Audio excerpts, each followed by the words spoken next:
Hello friends, welcome to exam B. I am Sushil Ragade, ex manager Reserve Bank of India. और आपको पता है 13 दिसंबर को आरबीआई ग्रेड बी का जो फाइनल रिजल्ट है वो आ चुका है। आई एग्जाम बी के प्लेटफॉर्म से 70 के आसपास स्टूडेंट ने एग्जाम क्लियर किया और भी एक दो यहाँ पे बढ़ सकते हैं, यानी कि 1/3 स्टूडेंट हैं और उनके बायोडेटाज हमारे पास है। जो लोग सेलेक्ट हुए हैं उनके बेसिस पे ये एनालिसिस किया है, तो ये एक्चुअल नंबर है। ठीक है, तो यही ट्रेंड आगे भी आप देख सकते हैं, यानी कि किसी के पास अगर सारे के सारे बायोडेटास होते हैं 222 लोगों के, तो भी नियर अबाउट यही पैटर्न आपको दिखाई देगा। तो ये जो एनालिसिस है ये 70 बायोडेटास का एनालिसिस है और मुझे लगता है 1/3 डेटा काफ़ी सफिशिएंट है एक ट्रेंड जानने के लिए। तो हम यहाँ पे देखेंगे सिलेक्टेड स्टूडेंट्स का एजुकेशनल बैकग्राउंड। यहाँ पर मैंने under graduation and post graduation दोनों कंसिडर किया है। और यहाँ पर हम देखेंगे आर्ट्स से कितने हैं, कॉमर्स से कितने हैं, साइंस से कितने हैं, बीटेक यानी कि इंजीनियरिंग कहीं पे बी कहा जाता है, कहीं पे बीटेक कहा जाता है, तो मैंने यहाँ पे बीटेक कहा है। एमबीएस से कितने हैं, सीए कितने हैं, बीसीए कितने हैं। तो ये चलो यहाँ पे वीडियो स्टार्ट करते हैं और ये एनालिसिस देखते हैं। तो यहाँ पर जो सबसे पहले इमीडिएटली हमने 1 घंटे में जो हमें इंफॉर्मेशन पता चली 66 नंबर कहा था, अभी ये नंबर 70 है। एक दो से आगे ज़्यादा से ज़्यादा बढ़ सकता है। हम यहाँ पे 100 200 ऐसा कोई नंबर प्रोजेक्ट नहीं कर रहे, जो नंबर है वो नंबर है। और सबसे स्टार्ट में यहाँ पे मैं बताना चाहता हूँ कि 2013 से मैं गाइड कर रहा हूँ। 2013 में मैं आरबीआई में था, तब मैं स्टूडेंट्स को फ्री में गाइड करता था। वहाँ पर मेरे 59 स्टूडेंट सेलेक्ट हुए थे फर्स्ट ही बैच में। ठीक है, तब मैं मेरा सिलेक्शन 2011 का है। 12 में भी मैंने पढ़ाई मतलब ये लोगों को उसके बारे में गाइड करना स्टार्ट किया था। तो फिर मुझे लगा चलो यार ये करते हैं बड़े लेवल पे। तो उस टाइम मेरा फेसबुक का ग्रुप था, काफ़ी बड़ा था, जो जनरल ग्रुप था 25-30 हज़ार लोगों का ग्रुप था। और ये 59 लोग हैं, इनको मैं पर्सनली फ़ोन पे गाइड करता था। तो अभी 2023 का रिजल्ट आया कि यानी कि मुझे इस फील्ड में 10-12 साल यहाँ पर हुए हैं। तो चलो यहाँ पे आगे के स्लाइड पे जाते हैं। तो ये है कुछ आपने जो मेरे टेलीग्राम चैनल पे होंगे वहाँ पे आपने देखा होगा। और ये मैं यहाँ पे बताना चाहता हूँ कि लास्ट ईयर के जो वेटिंग लिस्ट में थे उनका अभी 1-2 महीने पहले वेटिंग लिस्ट क्लियर हुआ है। ऐसे भी 3-4 लोगों ने मुझे यहाँ पे बताया है। ये फीडबैक ऐसे स्टूडेंट का है जो बैंक में जॉब में थी। ये स्टूडेंट है, लड़की है ये। इनका टाइम बिल्कुल मिलता नहीं था इनको पढ़ाई के लिए। तो फिर उन्होंने कांटेक्ट किया मुझे, मैंने कहा यार हमारा कंटेंट बहुत क्रिस्प है, आप हर दिन 3 घंटे भी पढ़ाई करेंगे रेगुलरली तो ये हो जाएगा। उनका सिलेक्शन हुआ है। ये हमारा कोर्स का स्टूडेंट है, इन्होंने 6 महीने पहले हमारे कोर्स का रिव्यू किया था, इनका भी सिलेक्शन हुआ है। आप वीडियो देख लीजिए, उन्होंने काफ़ी अच्छे तरीके से हमारा कोर्स यहाँ पे समझ एक्सप्लेन किया। देखो फाइनली क्या है ना, आपको पढ़ाई करनी है। फाइनली आपको पढ़ाई करनी है, तो कहाँ से पढ़ाई करनी है उसके बारे में आपको इन्फॉर्मेशन चाहिए। तो ये आप वीडियो देखेंगे, आप खुद डिसीजन ले सकते हैं। मैं किसी को कहता नहीं कि यार मेरा कोर्स ज्वाइन करो, इसका करो, उसका करो। आप इस पोजीशन पे होने चाहिए कि आप खुद डिसाइड करें। ठीक है, किसी की सक्सेस स्टोरी देख के कोई बताएगा मेरे इतने हुए हैं, मेरे उतने, उसके बेस पे आपको डिसीजन नहीं लेना है। आपको डिसीजन आपका खुद का दिमाग लगा के लेना है, क्योंकि आप आरबीआई में मैनेजर बनने जा रहे हो, उतना तो भी डिसीजन मेकिंग आपको आना चाहिए।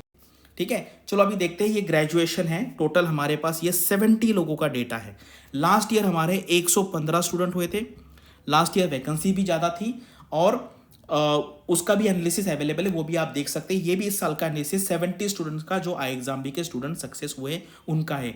इंजीनियरिंग में कितने हैं, 47 स्टूडेंट हैं। उनका अगर आप रेशो देखेंगे 67%। और आपने देखा होगा यूपीएससी का अभी अभी डेटा आया है, वहाँ पे भी इंजीनियर का परसेंटेज जो है वो 63% था। यानी कि 2/3 स्टूडेंट जो है सेलेक्ट होने वाले वो इंजीनियरिंग बैकग्राउंड से है। इसका मतलब ये बिल्कुल नहीं है कि कॉमर्स के नहीं होते हैं, आर्ट्स के नहीं होते हैं, साइंस के नहीं होते। यहाँ पे देखिए बीसीए का एक कैंडिडेट है, उसका सिलेक्शन हुआ है। ठीक है, सीए के 2 लोग हैं, मैं आपको अगले स्लाइड में दिखाऊंगा, 2 सीए लोगों का हुआ है। कॉमर्स के 11 लोगों का सिलेक्शन हुआ है, 16% है, ये 70 में। आर्ट्स के 5 लोगों का सिलेक्शन हुआ है, 7% है। और साइंस के 7 लोगों का सिलेक्शन है, उसमें एक बीसीए कैंडिडेट है। तो ये प्रोफाइल है ग्रेजुएशन के बेस वाला। तो यही 70 लोग हैं, इसी में से 15 लोग ऐसे थे जिन्होंने पीजी भी किया था, तो उनका भी प्रोफाइल मैं आपको अगले स्लाइड में दिखाऊंगा। तो ये है, ऐसे टोटल है 15 लोग। वो 70 में से वो 70 जो है, पहले हम ग्रेजुएशन करते हैं उसके बाद हम पीजी करते हैं। ठीक है, तो ये 15 लोग ऐसे हैं कि जिन्होंने पीजी किया था। इसमें 4 लोग एमबीए वाले हैं, 3 लोग एमटेक है, MA I think English literature एक स्टूडेंट है, सीएफए का एक है, चार्टर्ड अकाउंटेंट 2 है, एमएससी के 2 स्टूडेंट हैं और एमकॉम के 2 हैं। तो ये टोटल जो 15 स्टूडेंट है वो 70 में से जिन्होंने पीजी किया था उनका ये प्रोफाइल है। तो इससे आपको पता चलेगा, देखो आप इसी में से कहीं ना कहीं होंगे। एक तो आपने इंजीनियरिंग किया होगा, आर्ट्स किया होगा, कॉमर्स किया होगा, साइंस किया होगा, या फिर आपने पीजी किया होगा। तो ये प्रोफाइल है, इससे आपको कुछ भी फायदा नहीं होने वाला। ये बस हमें सुनने में अच्छा लगता है और लोग डिमांड करते हैं, इसलिए मैं बता रहा हूँ। अदरवाइज ये देखने से या नहीं देखने से आपके सिलेक्शन में या रिजेक्शन में कोई फर्क नहीं पड़ने वाला। बस हमें कभी कभी ना डेटा देखने में बहुत अच्छा लगता है, लोग डिमांड करते हैं, इसलिए मैं दिखा रहा हूँ। अदरवाइज इससे कोई कंक्लूजन नहीं निकलेगा। एक ही कंक्लूजन निकलता है, वो है हर एक स्टूडेंट है वो पास हो सकता है हर बैकग्राउंड का, और हर बैकग्राउंड का स्टूडेंट फेल भी हो सकता है। अगर आप फेल वाले लोगों का सिलेक्शन देखेंगे, जहां जैसे आपको इंजीनियरिंग के सबसे ज़्यादा सिलेक्टेड स्टूडेंट दिखते हैं, वैसे अगर मैं डेटा दिखाऊंगा तो सबसे फेल वाले इंजीनियर है।